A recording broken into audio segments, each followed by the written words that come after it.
Joining me is Robert Gray. Robert he has launched what's called Pinpoint Policy Institute. We'll talk about what that is, pinpointpolicyinstitute.org. And he wrote a piece on the latest, on the CPI, and I wanted to talk about that too, so we get him on the phone here and bring him up. And good morning there, Gordon. How you doing? I'm great. Thanks so much for having me on. Yeah, so tell me what the Pinpoint Policy Institute is all about. Great. Thanks so much. We are a nonprofit policy research organization, and our basic mission is to defend the pillars of American prosperity. We think that the U.S. has a great story to tell. We're the world's largest economy, and yet we deliver the highest standard of living compared to all the other major economies in the world. And our basic message is, let's build on the successes that we have, and also, let's not mess it up. And I'm concerned that some of the policy prescriptions I'm seeing, a lot on the left, but also to some extent on the right these days, increasingly wants to use the levers of government to change economic incentives and, frankly, make the government a much bigger part of the U.S. economy. And I think that's just the dangerous road to go down. Well, I think one of the biggest things, I forget what it was called now, and the name escapes me, but the Supreme Court ruling that allowed businesses to give money to political campaigns. I think it was Citizens United. I think it was a terrible ruling because I think that unions shouldn't be allowed to give, and no group should be allowed to give. And I think ever since Citizens United, this has always been corporations and lobbyists trying to influence our policies. But quite honestly, Citizens United is a disaster. And I'm a Republican conservative. I'm not for all this influence. There's too much influence peddling in Washington. So we can talk about policy, we can talk about tariffs, but until we end these lobbying or do something about getting this back to being the government of the people, not the corporations, not the unions, we're going to have a problem.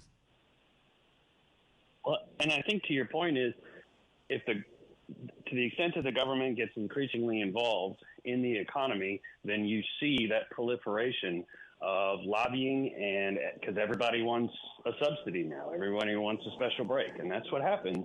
And we see this in other countries as well, that when you have to go through the government to participate in the economy, then everybody's bargaining for their little piece of the pie there. And, the government sits in the middle of that and hands that out. And that's how lobbyists get employed. And so, I totally agree that we need to remove the incentives for that influence peddling and that rent seeking in the U.S. economy. Yeah, if you want to get rid of the money in government, you got to get rid of all the power. The problem isn't the government having too much, all this money, it's all the power that is that's a money magnet. As long as there's so much power held by the federal government, people are always going to seek to sway it. And so that's the problem. What's that? You got to turn that faucet off. Yeah. So talk to me about you wanted to talk about the CPI. And I guess, first of all, tell folks, you wrote this piece, where was it here? Wanted to get on to discuss the latest CPI report. What was the latest CPI report? So this CPI stands for the Consumer Price Index, and that's one of the most common measures of inflation. It samples a basket of goods, so a selection of things that people buy, and it tracks the price changes over time. And this is how we keep track of inflation.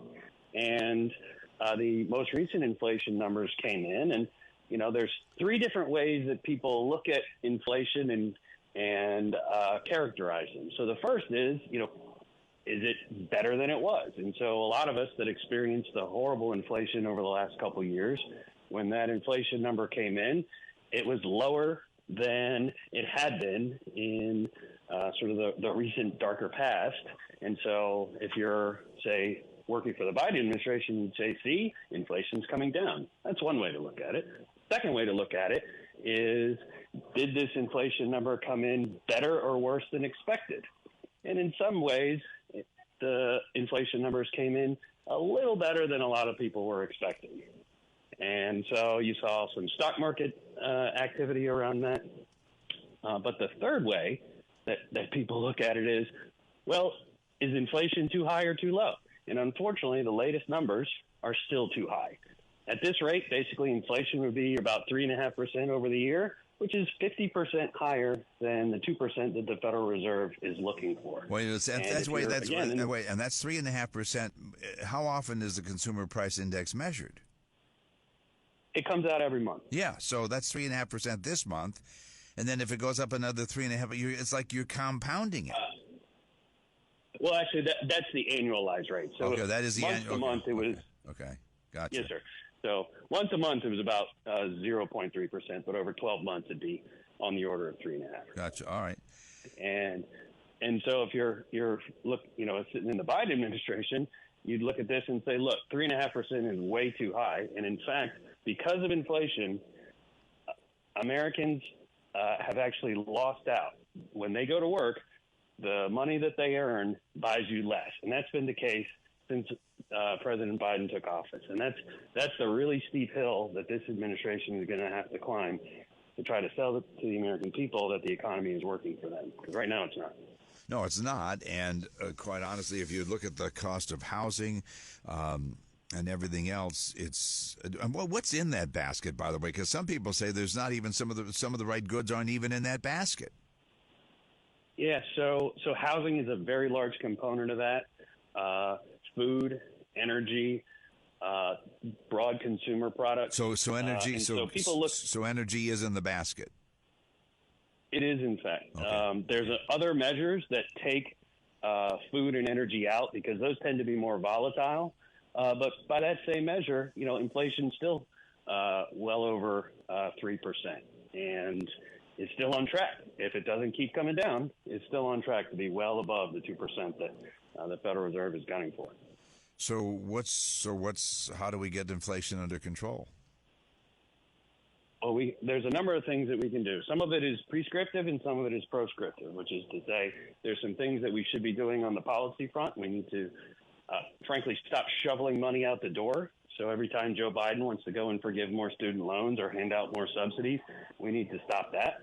We frankly need to stop slapping tariffs on goods that we use to build houses. I'm concerned to hear that we're looking to raise the price of lumber, which we use to build houses at a time when housing is increasingly unaffordable. We need to stop doing. So we have So we have tariffs on lumber.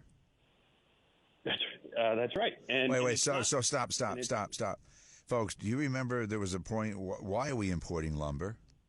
Why in this country, in a land this big, with all the places we could have forests, why are we importing lumber? That's insane. Because sometimes it's in our interest to do it, and sometimes, particularly in a world where our economy is growing, we may have more demand for it than other countries, say Canada.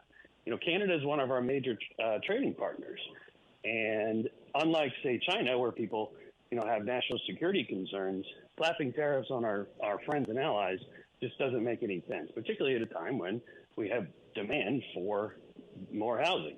We've seen in certain markets where when you build houses, those rents come down, and we should be doing everything we can to make housing more affordable. What about? And now they also want to slap tariffs on. This is really interesting for a country that an administration that wants to go green. They are slapping tariffs on solar panels, exactly. And solar products, and the materials right. to make. And that's the problem. Go ahead. But you raise a great point. That's the problem with this administration is they can't make up their minds. They want to be all things to everybody. They want to make everything buy America as a boon to unions. But then the problem is if we don't make some of these things in America, if it's inefficient to do so, then it makes the green technology that they want so badly unaffordable. And they just cannot make up their minds. But one of the other reasons it's inefficient to do so is this is a government and an administration and not just this administration, years and years and years of overregulation.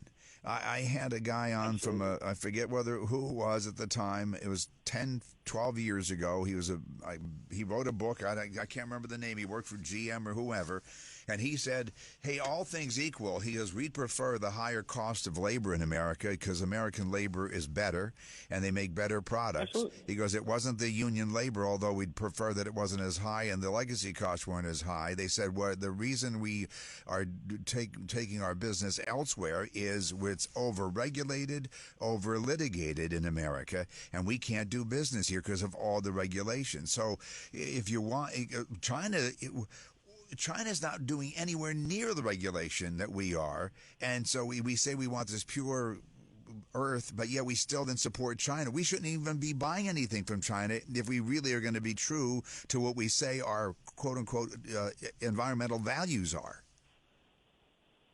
You raise a great point here. So under the Biden administration, the pace of regulation has gone through the roof. It's more or less double what it was in the totality of the Obama administration. They have spit out $1.5 trillion measured in costs by their own accounting, $1.5 trillion in new regulatory burdens on the American economy. Yeah. I mean, that's fundamentally a massive tax increase on activity, and this is just all coming through the agency's red tape, a lot of it from the EPA. And this is part of the reason why we can't build things in the United States. So if we want to have power generation, if we want new factories, it takes years to do it. And it's because of all this red tape coming out of Washington. Yeah. So we're over-regulated, folks. We're over-regulated and over-litigated. You know, this is a country we're talking about. What's happening with Trump right now is lawfare. It happens with everything. If they can't get the laws passed that they want, they can't regulate you, then they're going to litigate against you, even to the point of businesses and putting businesses out of business. And yet then we'll import the same product, those businesses we're making in America, because we decided we were going to use, if we can't regulate them, we're going to lawfare them to death. We're constantly shooting ourselves in the foot. Constantly. It's interesting to see. Among the left, among some of these environmental groups, for example, on the one hand, they're agitating for more wind and solar and this, that, and the other. And then they turn around and sue companies when they try to build wind and solar and other energy plant and equipment. We are just up to our eyeballs in red tape and litigation just for trying to build things here in the United States. Right. And meanwhile, China's we're exporting our coal to China to run coal-fired power plants. It's one hand is not keeping as consistent with what the other hand is doing. Now, I know you're generally against tariffs. I'm generally would like to see total free trade, but when you have China and other countries put such onerous tariffs on us, you don't think we should do the same back to them? Because how do you stop those countries from tariffing us to death? So there's a couple ways to think about this. And so sort of in the broadest sense, if another country wants to subsidize our consumption, the economic literature on this is pretty clear. It's in our interest. If they want to go ahead and spend their own money to make our consumers better off, we ultimately are better off. However, there are certainly some circumstances, and this is separate from the national security component, where there are rules for this sort of thing. And if a country is subsidizing a product, we have the ability to apply countervailing duties to that. And what we are not doing, though, is using the law the way it's supposed to and actually figuring out what the level of subsidy is. Instead, you're getting things like we saw in Ohio, where Joe Biden goes down and talks to a bunch of steel unions and says, we're going to slap tariffs on Chinese steel. We don't really even import that much Chinese steel. And he's just doing it for the politics. It's not about the subsidy. It's not about the actual economic harm.